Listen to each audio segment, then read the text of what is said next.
Un auditor viajó a la India y siguió todas las reglas sanitarias a la perfección. Pero un mínimo descuido durante un almuerzo fue letal. 60 días después colapsó sufriendo una convulsión masiva.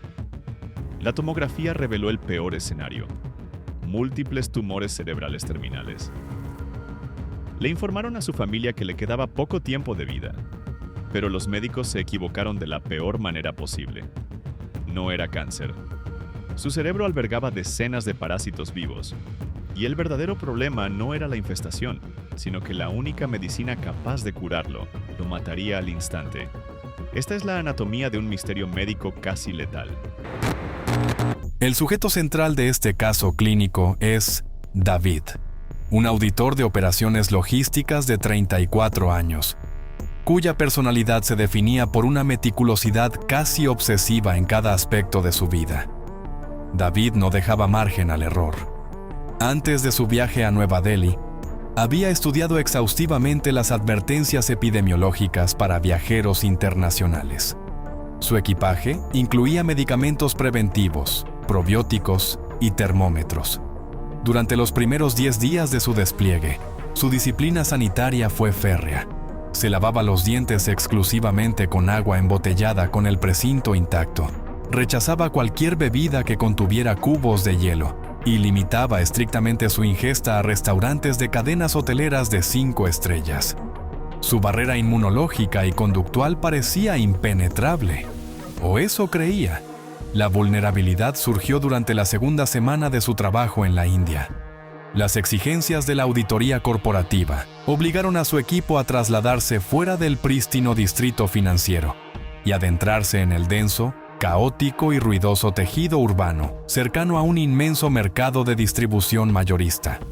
Los horarios se comprimieron drásticamente. Atrapados en el sofocante tráfico del mediodía y presionados por el reloj, los ejecutivos locales sugirieron una parada rápida en un establecimiento comercial de alto tránsito. David evaluó el entorno. El lugar estaba abarrotado de oficinistas locales, lo que sugería una alta rotación de ingredientes y, por ende, frescura. Aceptó, pero activó de inmediato su protocolo mental de reducción de riesgos. Con frialdad analítica, David pidió un plato de chole bhature, un espeso y especiado guiso de garbanzos acompañado de pan frito inflado. Su razonamiento termodinámico era impecable.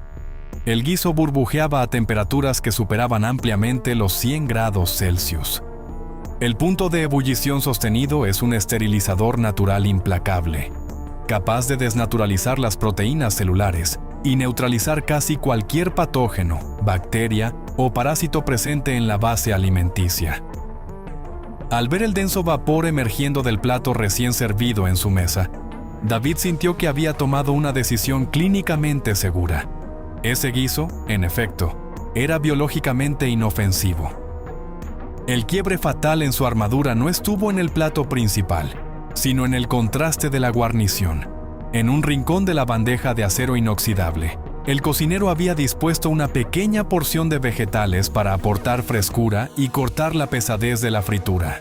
Unos aros finos de cebolla cruda, hojas verdes y vibrantes de cilantro fresco y un trozo de limón. Estos elementos jamás pasaron por el fuego purificador. Simplemente fueron enjuagados de forma apresurada en un recipiente de plástico lleno con agua directa de la red pública.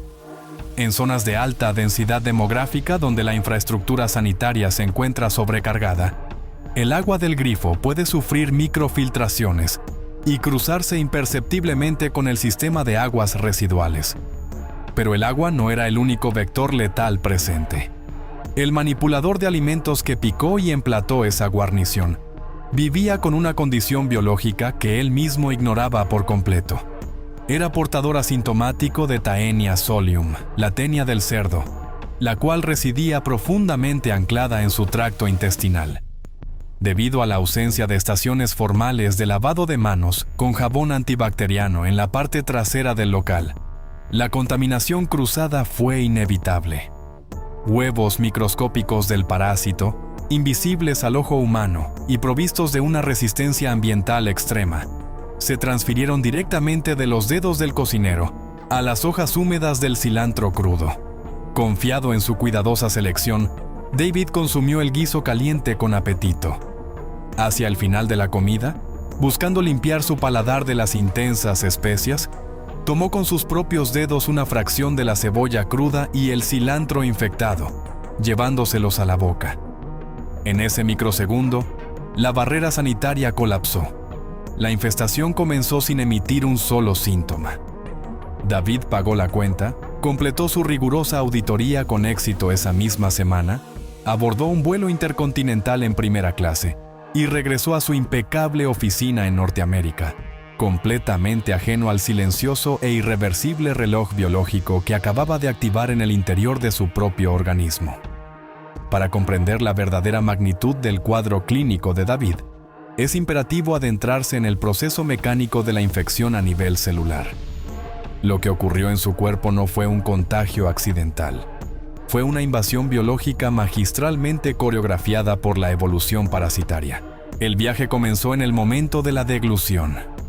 Los huevos microscópicos de Taenia solium poseen una cubierta protectora, conocida como embrióforo, que es estructuralmente densa y resistente al medio ambiente externo. Cuando David los ingirió inadvertidamente junto con el cilantro crudo, estos organismos descendieron rápidamente por su esófago, aterrizando en el ambiente más corrosivo del cuerpo humano, el estómago.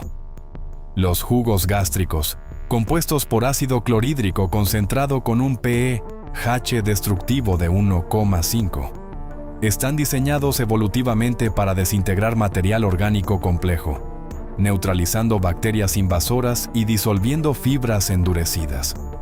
Cualquier otro patógeno común habría sido incinerado químicamente bajo esa lluvia ácida en cuestión de minutos. Sin embargo, aquí radica la cruel y retorcida ironía biológica de este parásito. En lugar de destruir al invasor, el letal baño de ácido era exactamente el detonante que el huevo estaba esperando.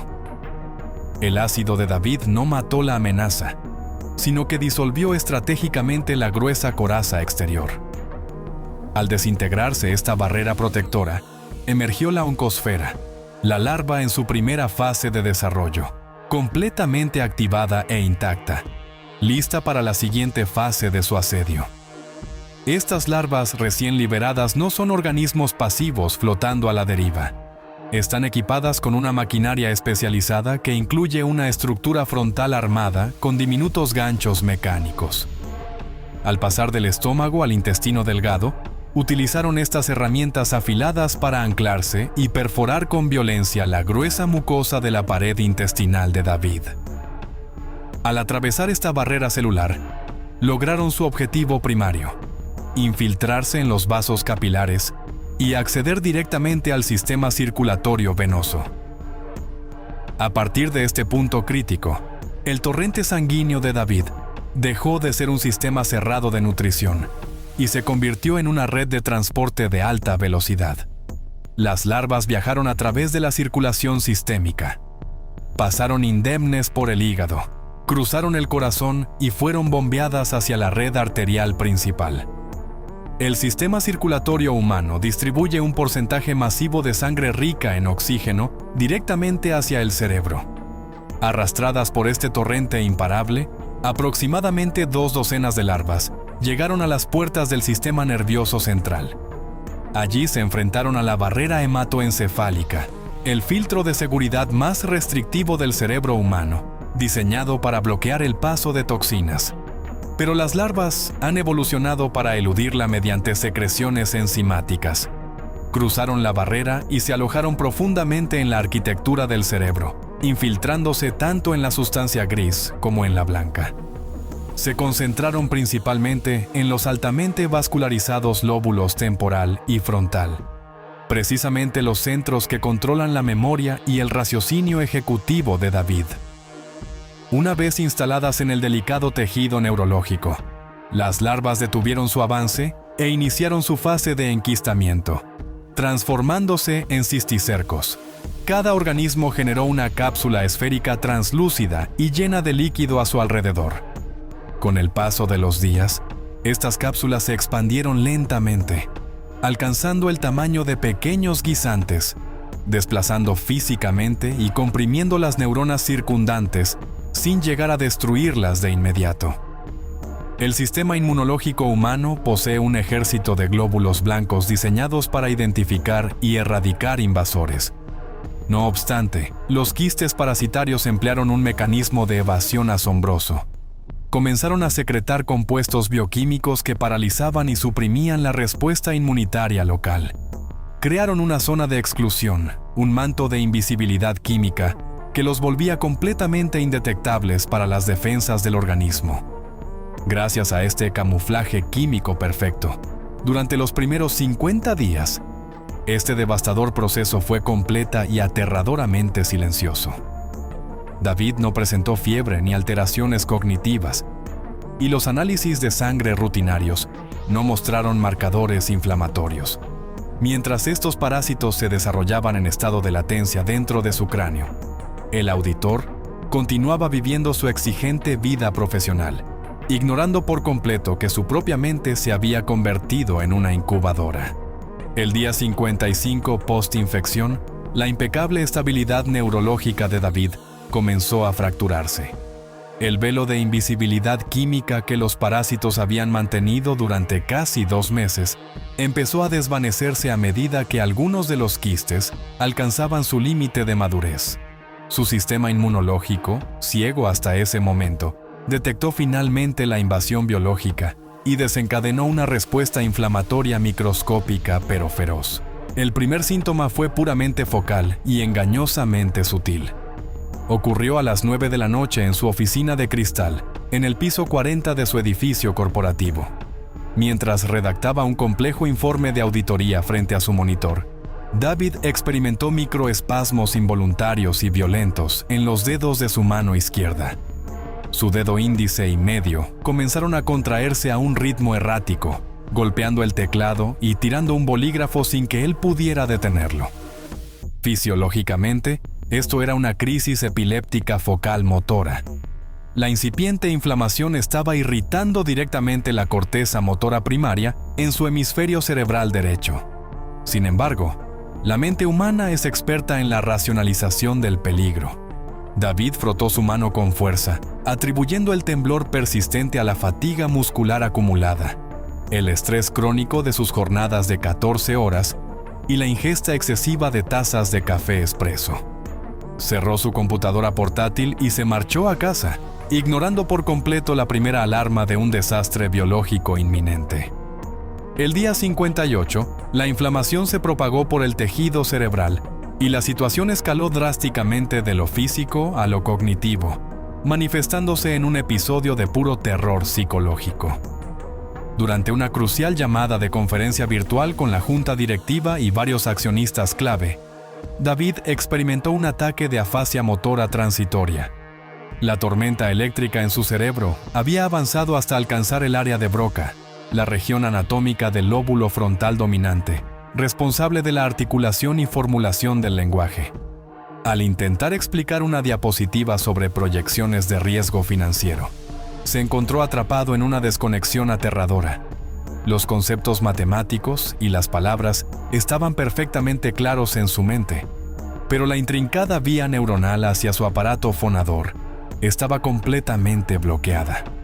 Abrió la boca para hablar, pero solo emitió un balbuceo incomprensible, un sonido gutural sin estructura gramatical alguna. El pánico inundó de inmediato su sistema límbico. Sus colegas al otro lado de la línea guardaron un silencio sepulcral, perplejos. El episodio duró 4 agónicos minutos antes de que la actividad eléctrica cerebral se estabilizara y la inflamación cediera temporalmente, permitiéndole recuperar el habla. Sudando frío y aterrorizado, fingió un fallo en su conexión a Internet y una migraña súbita para abandonar la reunión. Estaba aterrorizado por la posibilidad de estar desarrollando demencia prematura o de haber sufrido un microinfarto cerebral, pero su mentalidad corporativa y su miedo al estigma lo mantuvieron alejado de la sala de urgencias. El día 62. La biomasa parasitaria y la agresiva respuesta inmunitaria alcanzaron un punto de no retorno. La situación se volvió crítica e imposible de ocultar. En medio de una junta directiva presencial, bajo el intenso zumbido de las luces fluorescentes, David experimentó un aura. Percibió un inexplicable y metálico olor a sangre oxidada, seguido de un destello visual ciego. Una fracción de segundo después, perdió el conocimiento por completo. Su cuerpo fue arrojado al suelo, sufriendo una convulsión tónico-clónica generalizada y extraordinariamente prolongada. Sus músculos entraron en una fase de rigidez extrema, arqueando su espalda, seguida de espasmos violentos, rápidos y rítmicos. La fuerza brutal de las contracciones involuntarias le provocó un doloroso desgarro en la musculatura maxilar y una laceración profunda en el lateral de la lengua al morderla repetidas veces. La falta de oxigenación tiñó sus labios de un tono cianótico. Mientras sus colegas llamaban desesperadamente a emergencias, David se asfixiaba en su propia saliva teñida de sangre. Fue estabilizado por los paramédicos mediante la inyección de potentes anticonvulsivos intravenosos y trasladado a un centro hospitalario de nivel 1 bajo código rojo. En la fría y caótica sala de emergencias, los protocolos de neurología se activaron de inmediato. Los especialistas, temiendo una hemorragia interna o un daño estructural masivo, ordenaron una tomografía axial computarizada, TAC, del cráneo. Cuando el neuroradiólogo de guardia observó las imágenes transversales del cerebro de David, el ambiente en la sala de lectura se tornó gélido. Las pantallas revelaron múltiples lesiones nodulares diseminadas erráticamente por la sustancia blanca y gris de ambos hemisferios cerebrales. Cada una de estas masas circulares estaba fuertemente rodeada por áreas expansivas de edema vasogénico, una severa hinchazón focal que indicaba que el tejido cerebral se estaba ahogando bajo una inmensa presión. La interpretación radiológica inicial fue rápida y totalmente devastadora. El patrón de lesiones que realzan en anillo llevó a los especialistas a una conclusión sombría: glioblastoma multiforme, un tipo de tumor cerebral primario maligno y extremadamente agresivo, presentándose en decenas de focos simultáneos. O bien, una metástasis cerebral masiva proveniente de un cáncer primario aún no detectado. Bajo este diagnóstico preliminar de oncología terminal, el equipo médico reunió a la esposa y a los padres de David en una sala de consulta privada. Con tono grave, les informaron que el tejido cerebral estaba comprometido en un 60%. La multiplicidad y ubicación de las masas hacían imposible cualquier resección quirúrgica curativa. Le proyectaron una esperanza de supervivencia extremadamente a corto plazo, apenas unas pocas semanas, y comenzaron a discutir de inmediato la implementación de cuidados paliativos de alta intensidad para asegurar que sus últimos días transcurrieran sin dolor. La falla en esta deducción médica no se debió a negligencia técnica, sino a un monumental sesgo estadístico estructural del sistema de salud occidental. En la medicina norteamericana, la presentación repentina de múltiples lesiones cerebrales inflamadas en un hombre adulto sano se correlaciona estadísticamente de manera casi absoluta con metástasis cancerígenas fulminantes. La parasitología tropical no forma parte del árbol de decisiones neurológicas estándar en hospitales ubicados en metrópolis de clima templado, a menos que un factor de riesgo externo lo exija explícitamente. El error recayó en un minúsculo vacío burocrático. En el caos del ingreso por traumatología, ningún protocolo obligó a los médicos de urgencias a tomar un historial detallado de los movimientos geográficos recientes del paciente. Nadie preguntó por los sellos de su pasaporte. Nadie preguntó qué había comido 2 meses atrás en otro continente. Y debido a ese simple punto ciego, David fue desahuciado por una enfermedad oncológica que no existía en su cuerpo, mientras los verdaderos culpables seguían atrincherados y vivos en el interior de su mente.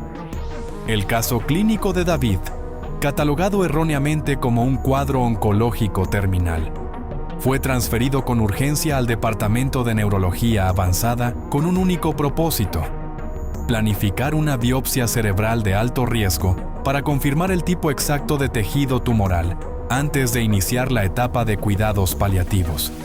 Sin embargo, El neurólogo en jefe asignado al caso, un veterano con décadas de experiencia clínica, revisó meticulosamente el expediente y notó algo inusual en la simetría y distribución geométrica de las masas. Negándose a intervenir quirúrgicamente a ciegas basándose solo en una tomografía inicial, ordenó detener el quirófano y solicitó de inmediato una resonancia magnética, RM, de alta resolución, utilizando contraste de gadolinio intravenoso para obtener un mapa tridimensional milimétrico de las presuntas lesiones. Al observar las nuevas imágenes renderizadas en los monitores de alta definición, el neurólogo identificó de inmediato un marcador radiológico inequívoco que contradecía por completo el diagnóstico de cáncer primario.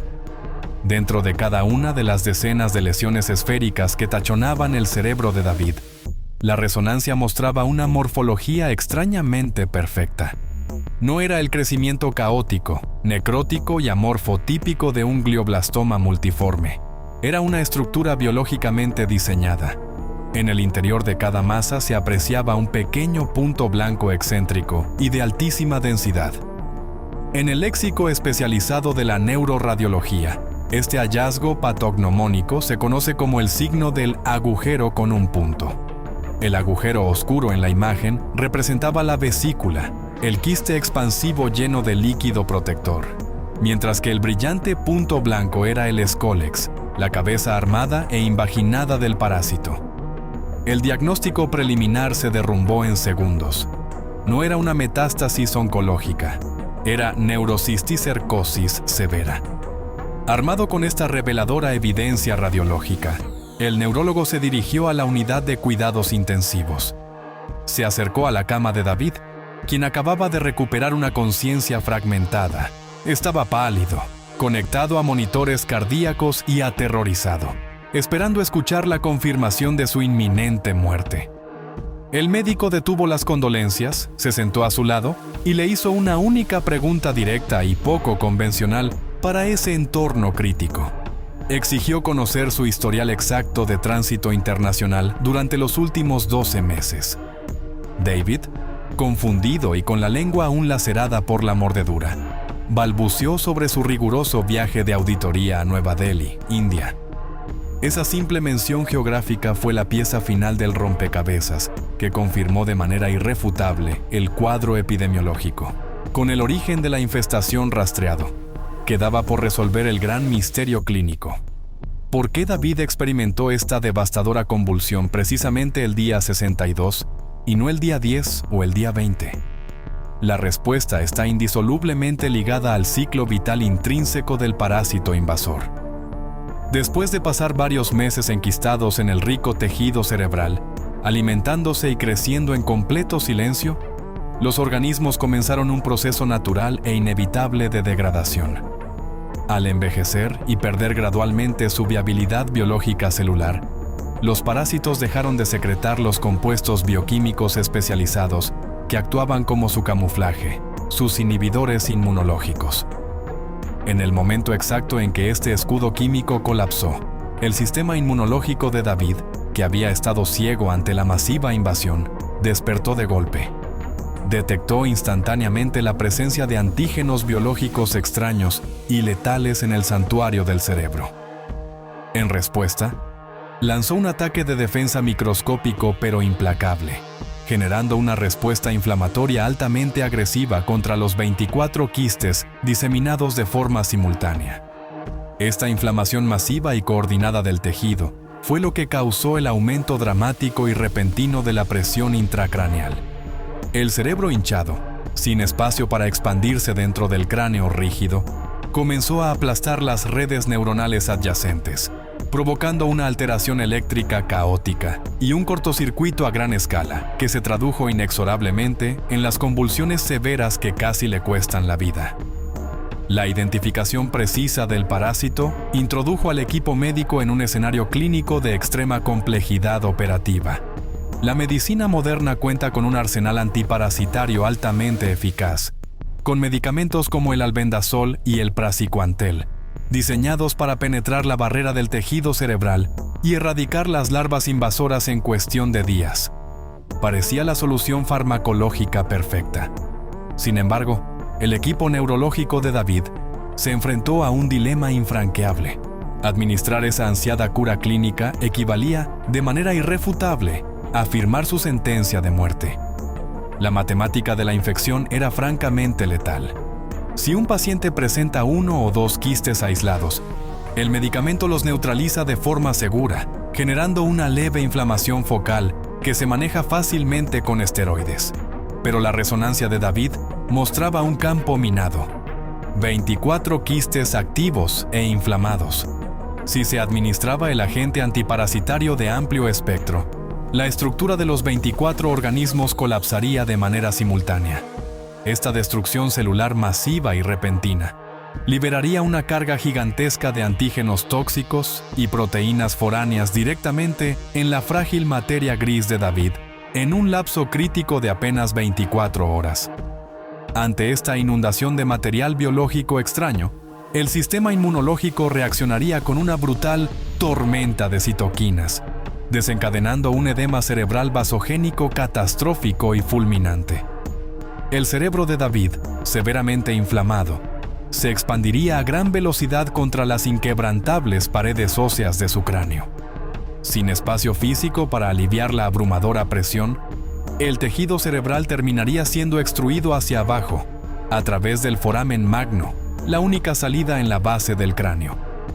Este dramático evento anatómico, conocido como herniación cerebral, aplastaría el tronco encefálico, interrumpiendo de inmediato los centros biológicos de control respiratorio y cardiovascular, resultando en un desenlace fatal irreversible en cuestión de minutos. Enfrentados a una intervención directa que resultaría letal, los médicos implementaron un protocolo estrictamente conservador. Decidieron no atacar al parásito. El objetivo terapéutico se centró exclusivamente en gestionar los daños. A David se le administraron dosis intravenosas masivas de corticosteroides sintéticos para suprimir artificialmente su inmunidad y contener la presión intracraneal, además de anticonvulsivos continuos de amplio espectro. La estrategia médica se redujo a una agonizante espera. David tendría que convivir con los organismos vivos en su cerebro hasta que cada uno completara su ciclo vital, muriera naturalmente y calcificara. Un aterrador proceso de desgaste que tardaría meses en resolverse. El proceso de estabilización requirió 14 meses de monitoreo neurológico estricto. Durante este periodo, David estuvo incapacitado para ejercer funciones laborales que requirieran procesamiento cognitivo de alto nivel, debido a los efectos de los medicamentos depresores del sistema nervioso y las convulsiones episódicas esporádicas, a medida que los quistes individuales se inflamaban y colapsaban. Las resonancias magnéticas de seguimiento realizadas un año después confirmaron la resolución de los quistes activos. Los organismos habían sido erradicados de forma natural. Sin embargo, el cerebro de David no regresó a su estado original. Cuando un quiste de Taenia solium muere, el área circundante sufre un proceso de calcificación, dejando formaciones minerales densas incrustadas permanentemente en el parénquima cerebral. Estas cicatrices biológicas actúan como focos epileptogénicos crónicos. Generan interferencias permanentes en la conducción eléctrica de las neuronas adyacentes. Como resultado directo de esta alteración estructural, David fue diagnosticado con un trastorno convulsivo secundario de carácter permanente. Su protocolo de vida cambió drásticamente. Su licencia de conducción fue revocada indefinidamente por las autoridades de tránsito, dada la imprevisibilidad de sus episodios eléctricos cerebrales. Debe adherirse a un régimen diario de medicación anticonvulsiva de forma vitalicia para suprimir las descargas erráticas provocadas por las calcificaciones. Un ingeniero de logística internacional, experto en variables y mitigación de riesgos, vio su carrera interrumpida de forma definitiva por no contabilizar un vector microscópico en una hoja de cilantro crudo. El caso documentado no es una anomalía estadística aislada. Es imperativo revisar los datos globales para entender el alcance de esta amenaza biológica estructural. La infección del sistema nervioso central por formas larvarias de la tenia del cerdo, clínicamente denominada neurocisticercosis, es clasificada por los organismos internacionales de salud como la causa número 1 de epilepsia adquirida prevenible a nivel mundial. Se estima que decenas de millones de personas portan estos organismos en sus tejidos neurológicos, en un estado latente o presintomático en este preciso momento. En los países desarrollados, las tasas de hospitalización por complicaciones neurológicas derivadas de estos viajes han experimentado un incremento paralelo al aumento del turismo experiencial y los viajes corporativos a mercados emergentes en regiones endémicas como ciertas partes de Asia, América Latina y África subsahariana. La prevención de este patógeno no requiere intervenciones biotecnológicas avanzadas. Requiere la aplicación rigurosa de principios termodinámicos y barreras de higiene mecánicas en la selección de alimentos fuera del entorno controlado del viajero. La regla de mitigación de riesgo para el consumidor en estas áreas es absoluta, sin márgenes de excepción. Si el alimento no está sometido a un punto de ebullición sostenido, si no está frito a altas temperaturas, o si no cuenta con una cáscara protectora natural que el propio viajero pueda retirar mecánicamente, no debe ser introducido en el tracto digestivo. El agua de red no purificada industrialmente, los cubos de hielo de procedencia desconocida, las guarniciones vegetales crudas, los jugos no embotellados comercialmente y las salsas frías elaboradas en condiciones de salubridad no estandarizadas representan vectores de transmisión de alta probabilidad. Asimismo, la gestión de la información post-viaje es crítica. Si un individuo desarrolla alteraciones neurológicas, cefaleas resistentes a analgésicos convencionales, o déficit cognitivo focal semanas o meses después de regresar de una zona con infraestructura sanitaria no regulada, la información del viaje debe ser el primer dato transferido al médico especialista. El retraso en el diagnóstico correcto es el factor que aumenta exponencialmente el riesgo de daño estructural irreversible en el cerebro. La exactitud de la información proporcionada al equipo médico reduce los tiempos de reacción y evita la administración de protocolos perjudiciales, como ocurrió inicialmente con el falso pronóstico oncológico.